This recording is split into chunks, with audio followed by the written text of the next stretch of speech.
Morning बच्चों। आज हम वर्कशीट 17 जिसमें वायुमंडल के बारे में एटमॉस्फेयर के बारे में पढ़ना है, जो कि आपके पार्ट वायु एयर से लिया गया है। बच्चों, यह वर्कशीट क्लास 7 के लिए है।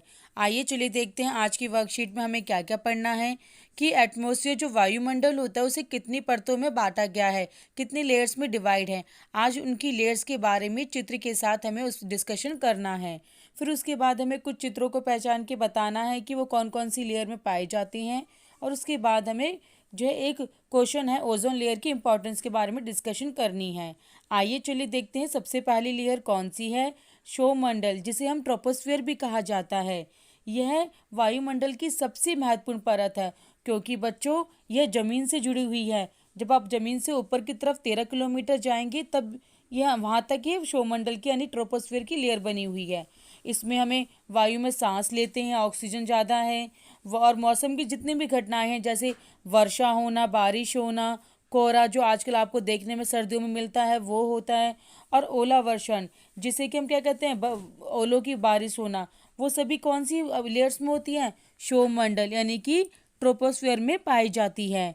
आइए चलिए बच्चों इसके बाद देखते हैं सेकंड लेयर आपकी है समताप मंडल, जिसे स्ट्रेटोस्फियर भी कहा जाता है। यह 13 किलोमीटर से ऊपर जाते हैं तब ये 50 किलोमीटर तक है। इसमें बच्चों कोई भी मौसम संबंधी घटनाएं नहीं होती, जैसे बारिश आना, मौसम का परिवर्तन, ऐसी कोई भी चीज़ इसमें नहीं होती है। इसमें बल्कि आपकी ओजोन लेयर पाई जाती है।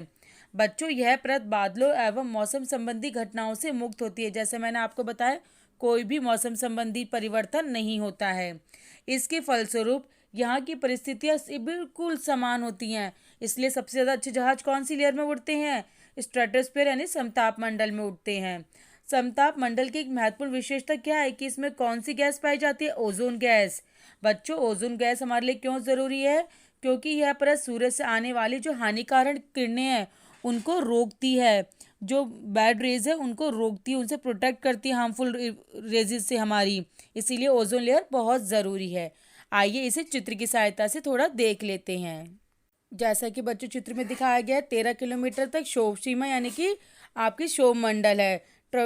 उसके बाद है आपका समताप सीमा यानी कि समताप मंडल की लास्ट लेयर है, यानी ये आपका समताप मंडल है यानी कि स्ट्रेटोस्फीयर है। तो बच्चों इस प्रकार आपको दो परतों के चित्र दिखाए गए हैं।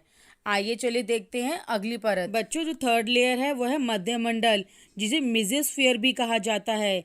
यह आपकी वायुमंडल की तीसरी परत है, जो समताप मंडल के ठीक ऊपर होती है और एक 50 किलोमीटर से ऊपर 80 किलोमीटर तक फैली हुई है। और अंतरिक्ष में जब प्रवेश करने वाले उल्का पिंड है वो इस परत में आके क्या हो जाते हैं? जल जाते हैं बहुत ज़्यादा, जो कि आपको एक चित्र के द्वारा भी दिखाया जाएगा। उसके बाद आपकी फोर्थ लेयर है थर्मोस्फियर, जिसे बाह्य मंडल भी कहा जाता है। यह वायुमंडल में ऊंचाई के साथ साथ तापमान भी इसमें बहुत तीव्रता से बढ़ता है, यानी कि बहुत ज़्यादा गर्माहट हो जाती है।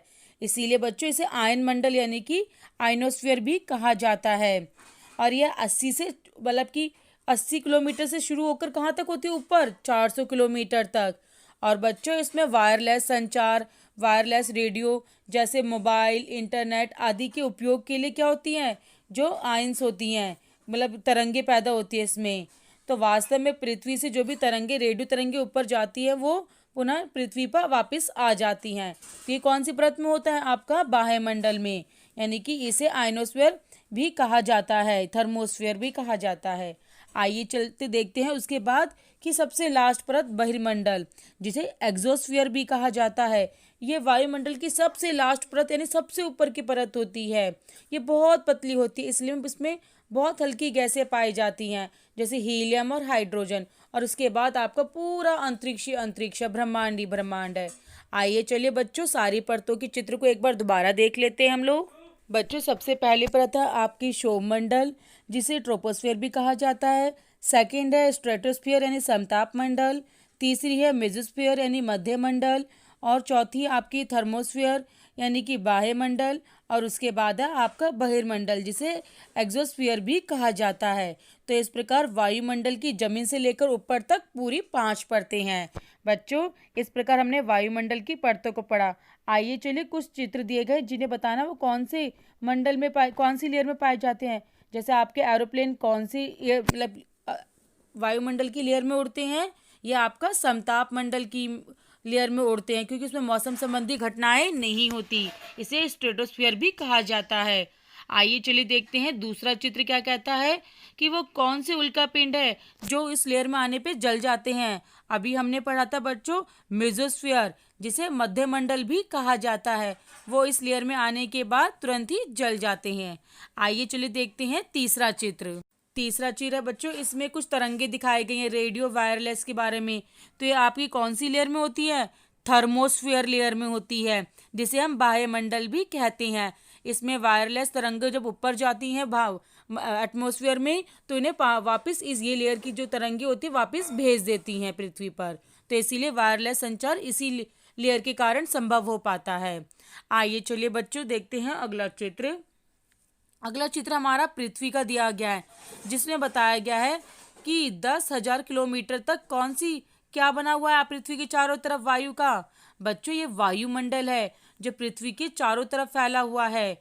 इस प्रकार बच्चों इस चित्र में हमें बताना है कि क्या दिखाया गया, आपका वायुमंडल दिखाया गया जो पृथ्वी के चारों ओर वायु का आवरण है, जिसे एटमॉस्फेयर भी कहा जाता है। आइए चलिए बच्चों अगला चित्र देख लेते हैं।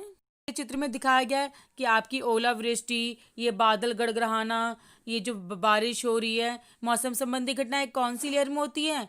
ये आपकी पृथ्वी के साथ जुड़ी हुई सबसे नीचे की परत यानी कि ट्रोपोस्फियर क्षोभ मंडल में होती है, जिसमें मौसम संबंधी सभी घटनाएं होती हैं।